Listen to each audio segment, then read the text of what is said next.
All that counts for you is that next door. Like, how are you going to show up? How are you going to respond?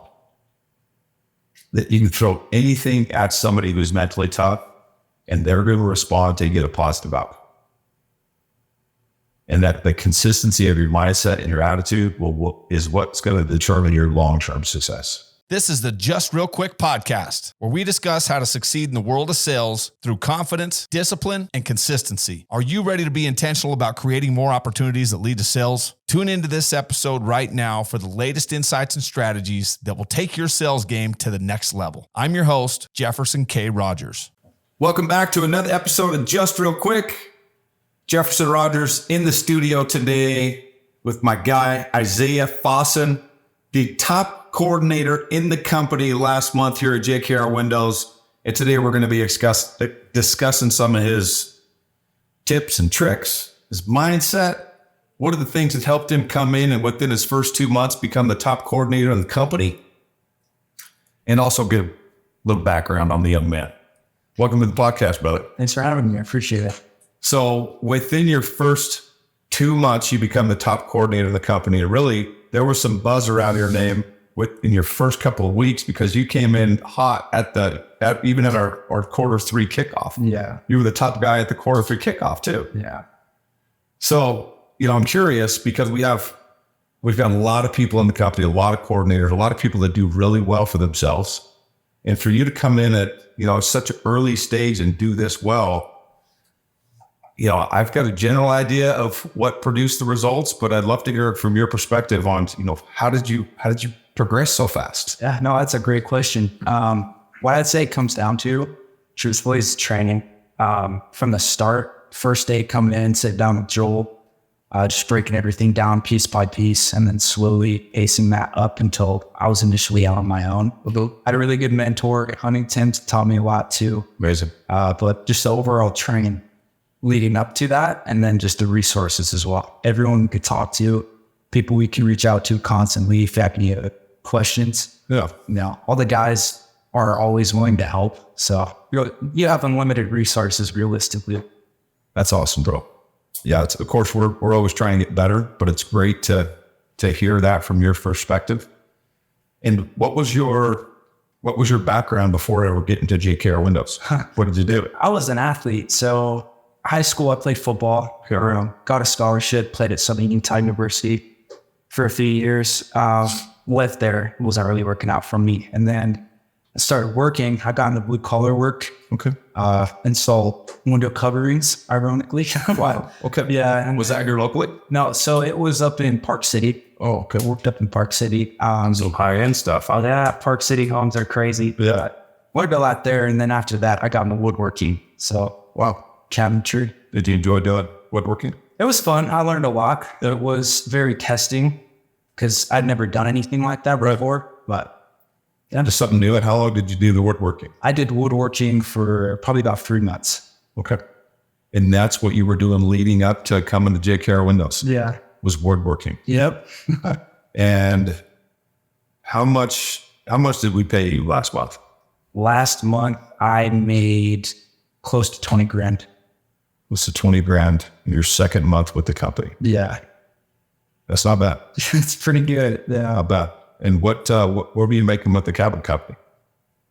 I was making like $18 an hour. So maybe bringing home like $3,000 a month? Yeah, about. And working probably more there than you even work here, right? Yeah, definitely. Isn't that crazy? It's very crazy. That's crazy. So no background in sales, like whatsoever? No. None. The one thing that I think does transfer though is coming from an athletic background and working with a team and being disciplined, having to show up on time, having your team rely on you. That's something that you'll be able to take with you for the rest of your life. And it just kind of got compounded when you got brought into JKR Windows. So how do you think that's helped you from coming from an athletic background? It, like you said, it taught me a lot, camaraderie, like morale, things like that, working with each other, bringing other guys up that are down just as much as they would do for you. Just in having a mindset that it's bigger than you, it's for the team, like with this company. Yeah. If one person's winning, we're all winning, Love that. Yeah. Now, since you started having some success early on, you brought your brother in, right? I did, yeah. So what was he doing before? So he was working for an AV company. Okay.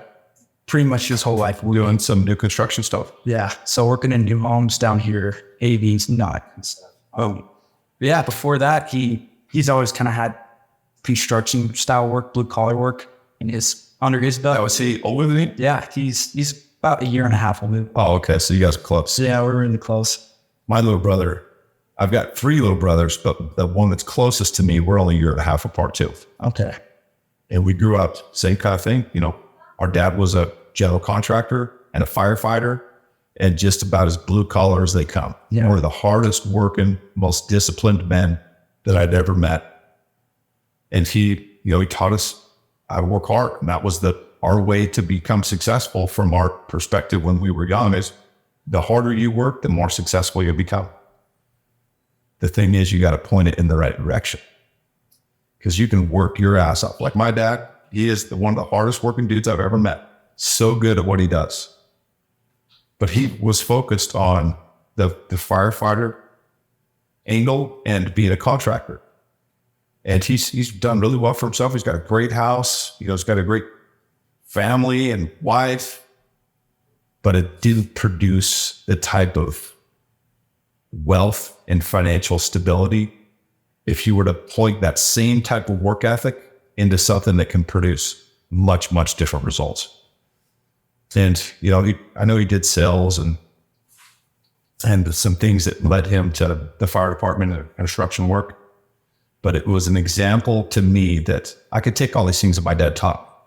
The work ethic, the attention to detail, the common sense that I learned from growing up doing construction and apply it to something else where I was going to be able to have just a completely different opportunity with sales. So now I'm sure you and your brothers talk about, or you and your brother, you talk about what you've decided to do here, the progress that you've made in such a short period of time. So how do you feel like that's changed your guys' life and changed the trajectory of your lives? That's a really good question. It's changed a lot in such a short amount of time. Personally, I'm still trying to process it. Yeah, it's been 2.5 months. Yeah, and you're making more than most people's parents do. That's true. Yeah, 4 months ago, couldn't even make rent, couldn't even pay for my car payment. And then now it's like, okay, I'm able to go back and start paying off my debt from school, create a savings for me and my wife, get ahead financially, start planning things. Incredible. So it's changed a lot. Her and I both are kind of still processing it as it's coming because we see the paychecks and we're both like looking at what, but yeah, we're amazing. Yeah, we're pulling through. It's been a really big experience. So what are some of your goals now for the future, both financially and with the company and with leadership? Yeah. Have you put much thought into those things? Yeah, I think about stuff like that pretty frequently. I want to grow into a role in this company continually. I want to become a director at some point. And then from there, just keep stacking my chips, climbing up the ladder. Financially, just being well off, having a great savings, really good credit, building up a really good foundation for our family. So we're able to provide for our kids one day. Amazing. You guys got plans for kids? Yeah, we're waiting though. Yeah.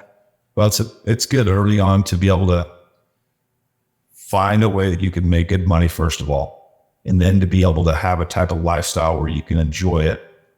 And you guys are at a stage in your lives now that you can still do it with kids. I got kids and I still travel and have a great lifestyle with my wife. Yeah.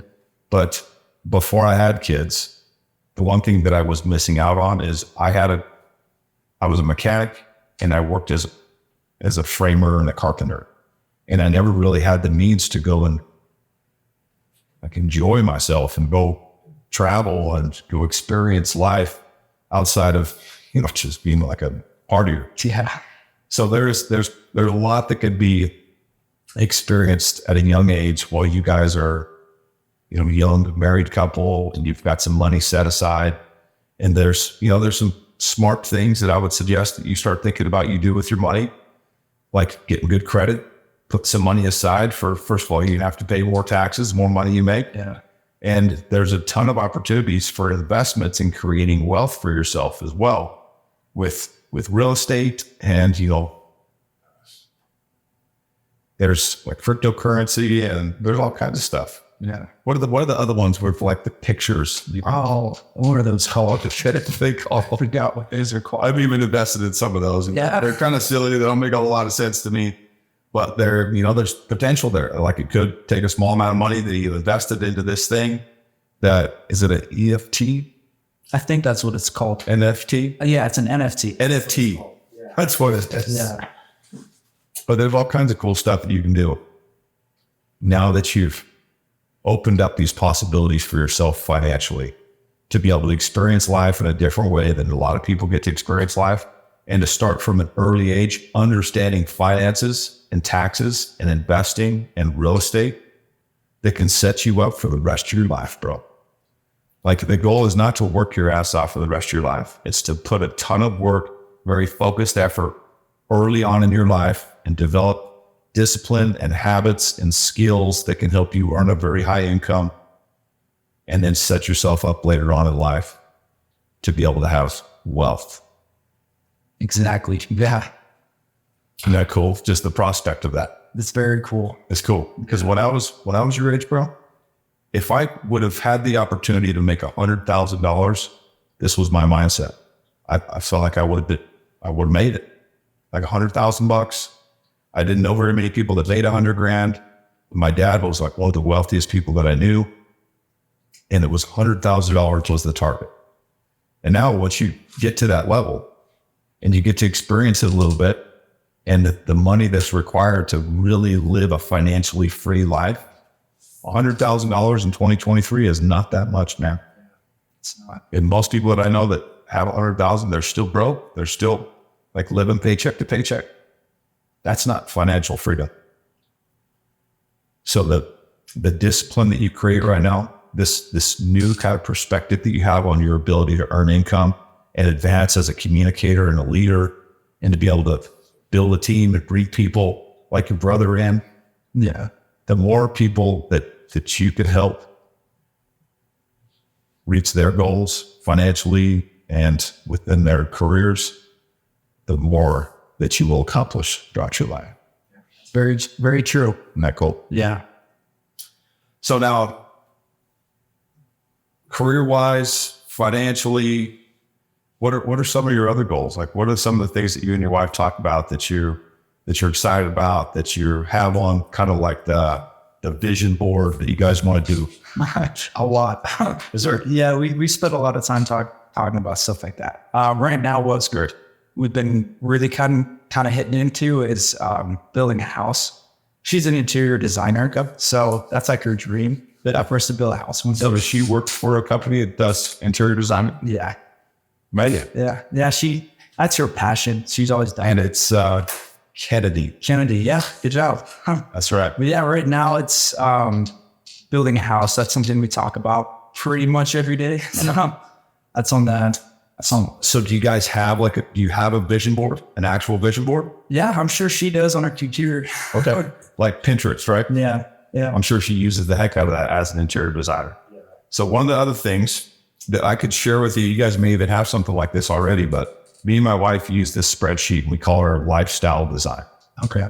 And we have all these different categories. And we created a category a few years ago before we had ever bought a house.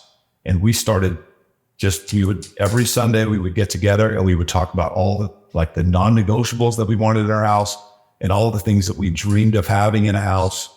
And every weekend we would talk about them and we'd write about them. And we had this entire sheet compiled of all these ideas and these dreams of having in our house. That's really cool. And then I was looking at it just recently because it's a tab that we used it during that time. And then we moved on to other things, but we saved it. I went back and looked at it. And now with the house that we have and all the things we have in there was very few things on that list that we did end up with. See, that's cool. Isn't that cool? Yeah, that's really cool. So those are great little exercises and habits to get into with you guys doing just talking about the type of lifestyle that you want to have and then putting it into writing and planning those things together. And I use that lifestyle design spreadsheet that's really helped us with that. So I'm not use it. Yeah, I'll have to send it to you. Okay. Now you've got some trips coming up, and you guys, one of the structures that we have is you guys kind of travel throughout different states and throughout different cities and go talk to homeowners in different cultures. And I'm sure you've noticed that there's some differences in even from neighborhood to neighborhood, but especially when you're moving from city to city. Yeah. So what are some of the things that you feel like have helped you be able to adapt to that type of a structure where you're having to deal with different personalities and different, like even personalities of a neighborhood, but a different culture when you're moving into a whole new city? Yeah, it's like your mindset, really. And like you said, being able to adapt. If you can adapt to it, my mindset with it is like first thing in the morning, I'll kind of gauge to see the people I'm talking to. Yeah. And if I don't really feel like I'm getting across to them on a personal level, like they don't want to stand there and talk to me, obviously I have to change something. So it's just throughout the day, I'll gradually change little things. If it's the pace that I'm talking, my tone, my approach when I'm introducing myself to them, just changing that throughout the day really helps me out because it's real. Like you could be in a small little part of St. George, and then if you're on the north side compared to the south side, it can change completely different. So just being able to adapt to it and being conscious of the things you're saying and how you're. Yeah. So do you notice that you get into these? Do you ever catch yourself just kind of going through the motions and ignoring some of that you're aware of, but you kind of ignore it and just start going through the motions? Yeah. Then you're out there and you know that there's something that you need to adjust, but you're kind of in a little funk and you're just going through the motions and you're not making those adaptations that you've used in the past to be successful. And now you just kind of spin your wheels. Have you caught yourself doing that? Yeah, I usually can catch myself doing that pretty early on because I'm always constantly thinking about how I'm doing throughout the day. And if I'm noticing like what I'm doing that morning or those first 10 doors isn't working, I'll automatically check myself, go into the process, trying out different things. I talked with my brother about that a little earlier because, he was asking me some questions about overcoming objections early on and the dialogue between a prospect. And I was just telling him, like, just be constantly thinking of things that you might need to change because you never know what it could be. Absolutely.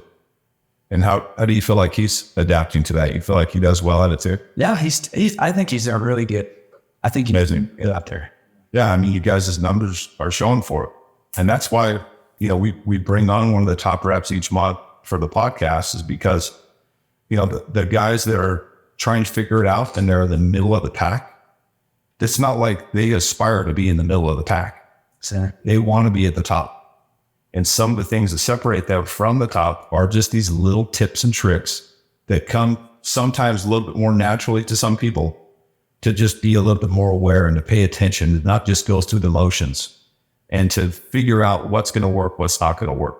Because we have a great system. We have a great script, but there's these little tiny nuances in your tonality and in the way that you stand and in the, just the slight little variations of how you introduce yourself that can change the amount of success that you have. And it's kind of interesting how similar those little adjustments are based on the personality of that neighborhood. Yeah, that's very true. Yeah. So you make those little tiny adjustments and you're aware enough that sets you up for success for that entire city, for that entire neighborhood. And then the adjustments are smaller because sometimes you go to a new area and everybody's trying to figure it out for 2 or 3 days. And you're kind of bouncing ideas off each other and what's working for you, what kind of small variations are we going to have to change in how we do this to be able to maximize on this trip. Right? Yeah. So how much do you feel like you do that on your own? And how much do you feel like it comes into play like when you get back to the Airbnb and you guys are kind of powwow and talking about the things that are working that aren't working? For example, when we're on Grand Junction, immediately I could tell the natural pace that I was talking in was a little too quick for a lot of the people I was trying to talk to. So halfway through the first day, I just slowed down a lot. I started talking a lot softer and slower to people, and then it was working really well. And then later that week, I think it was like Wednesday, we were doing role plays and we were sitting down and we were talking about it. And that's one thing Hunter pointed out to me. He was like, yeah, Izayah's talking really slow and it's seeming to work for him. Yeah. So they started doing it too. And then numbers started going up towards the end of the week. That's what I'm talking about. Yeah. And so that's why it's so important when you guys are out there that it's like every man is trying to contribute to the team, man or woman. But if you find something that works and you've caught yourself doing something, because I used to do the same thing everybody does. Like you get in this motion of, you know, your thing, your craft so well. You know this thing backwards and forwards. You're not going to get interrupted and like lose your train of thought. And you can just, boom, you can just fly right through it. Yeah. And as a result, you can you've got to pay attention. Because when you start doing that and you start seeing people's eyes roll in the back of their head and they're losing interest, it's your fault. Yep. And you've got to make some type of adjustment to be able to recapture them. And if they got to work this time, you better make the adjustment next time.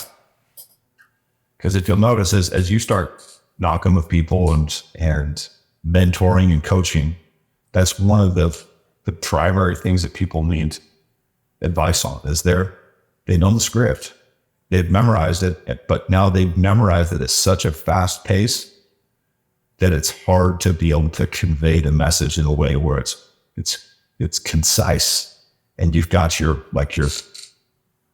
gestures in there, your facial expressions, and these little voice inflections where it's actually going to create some interest with that person, right? So you feel like you've gotten good at your pace, and that's had a lot to do with your success. Yeah, the pace of it, the tone, like you said, body language, smiling, it's huge. A lot of people don't even think about it, but I've noticed, like today, for instance, when someone comes to the door, if you're just smiling, just, hey, how's it going? They're like, hey, you know, but if you're just standing there like a robot, they're going to have that same kind of dialogue with you, but just, you know, being personable, like that first impression you have with them, it's very...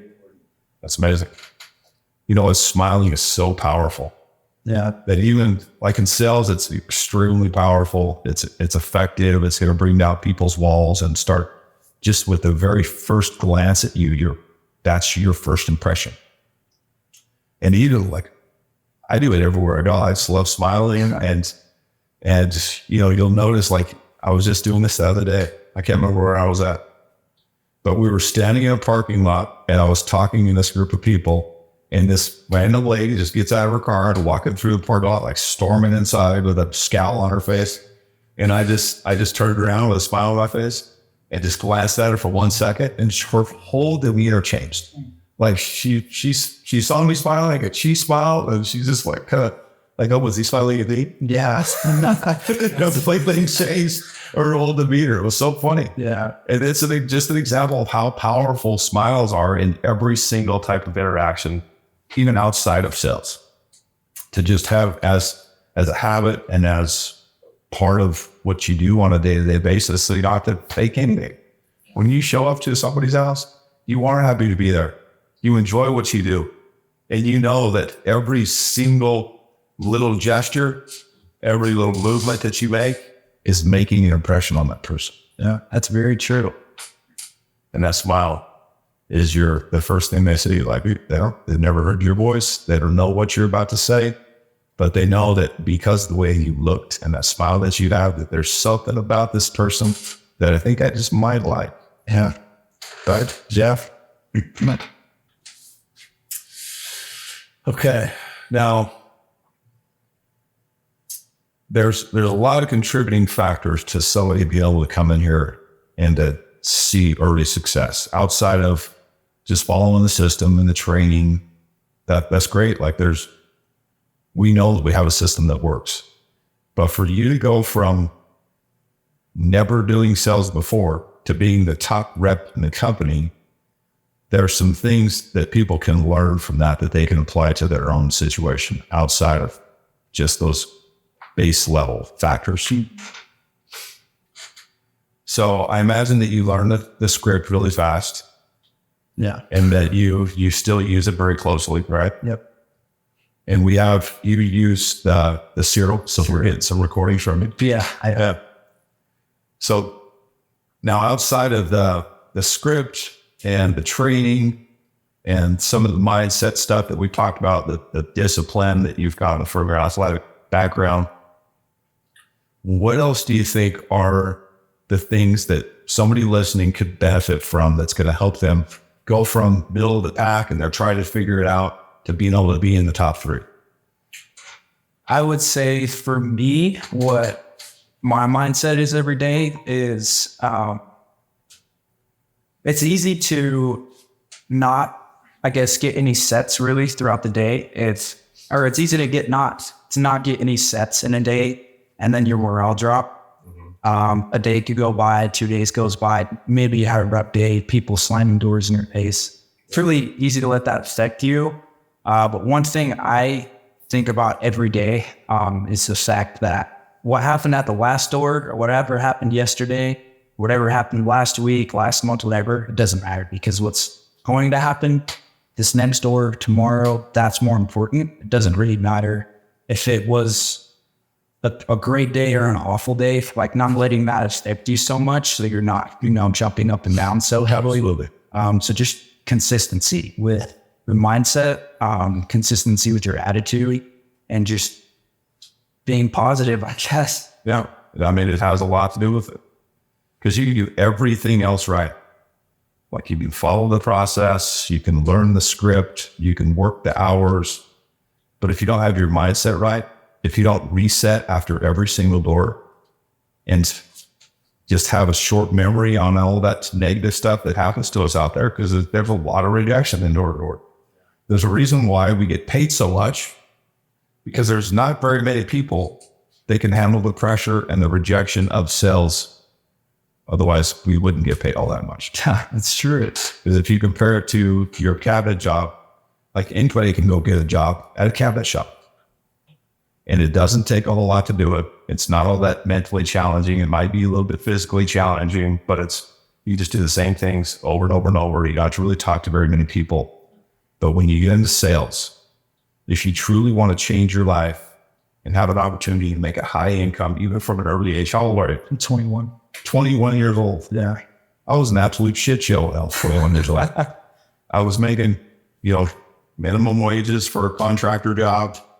And I was trying to get away with having the least amount of responsibility possible. I wasn't going places very fast. But for you at 21 years old, to have this kind of opportunity at sales, to be developing yourself in this way, to have this type of a strength of mindset, which is impressive. And it's something that people can learn from, because sometimes that is what separates them from being down here middle of the road. Is they're letting things affect them that top performers don't let affect them. Like you get a door slammed to your face, so what? Somebody tells you to F off, so what? The person's having a bad day. Like you don't know what's going on in their life. It has nothing to do with you. All that counts for you is that next door. Like how are you going to show up? How are you going to respond? That you can throw anything at somebody who's mentally tough and they're going to respond to get a positive outcome. And that the consistency of your mindset and your attitude is what's going to determine your long-term success. Would you agree? 100%. Yeah, we get to see examples of it all the time. Of the people that we could see, like I'm sure you've seen this just as well as I have. There's people that we know that have an incredible amount of talent and capabilities, and it's confusing why they're not like dominating. Like they're extremely sharp, they're intelligent, they can memorize things, but for whatever reason, they can't get their mindset right. And they got these things holding them back, and they got questions, and they got uncertainty, and they got self-sabotage going on a daily, hourly basis. Yeah. And with all of the capabilities, the natural talents that some people that we know have, those limiting factors are what keeps them from being able to really take it to the next level. So it's really cool to see you come in here and have such great success so early, because some of these things just come naturally to you because of your upbringing, the support system that you've had throughout your life, the athletic background. And then I think that some of it's also instilled in us, just like in our DNA. Right? I agree. Because how do you explain some of these things? Yeah, it's hard to. It is. It's really hard to sometimes, for sure. And the reality is that everybody has the opportunity to do something great, to just make a choice and be disciplined and go all in. And that's what I feel like you've done since you've got here, is you've gone all in. I asked you right before we got on there what you were doing for the weekend, and you're all in on JKR Windows. Yes, sir. I'm going to work and I'm preparing for my trip coming up, and I got to get my things in order, and everything is focused on the mission, the goal, the next level for you at JKR Windows. And, we've got room for people that don't quite have that discipline, but this podcast is to give examples of success and discipline and the type of commitment that it takes to be the top 1%. And then you get to choose what to do with it. That's true, right? Yes, sir. Right on, dude. So what's next? You out of here to go make some more money? Yeah. I'm still knocking for the rest of the day. Saturday, knocking the whole day. And then Sunday, hit the road. But yeah, it's been good. The area that we're in right now, it's like older Washington. Yeah. A lot of people leave, but we offer. Yeah, I know. I wouldn't have replacement as well, but it's a good area. Go down over there. Well, unless they're JKR Windows, they need some meals. Exactly. I agree. That's very true. Right on, you guys. Well, thank you for checking in. Our guy, Izayah, here, giving some examples of what it's like, the mindset, the discipline, the habits that you got to have in your life to be able to become one of the top reps in JKR Windows or in whatever sales organization that you're in. You got to have a combination of these things working for you. Mindset is one of the most important ones. And then, of course, you got a system, you got to follow it, and you got to be consistent with your activity. It's really simple. I mean, success is simple when you think about it. There's a couple of success principles, and if you follow them, they work. You don't have to recreate the wheel. You don't have to try and be creative with anything.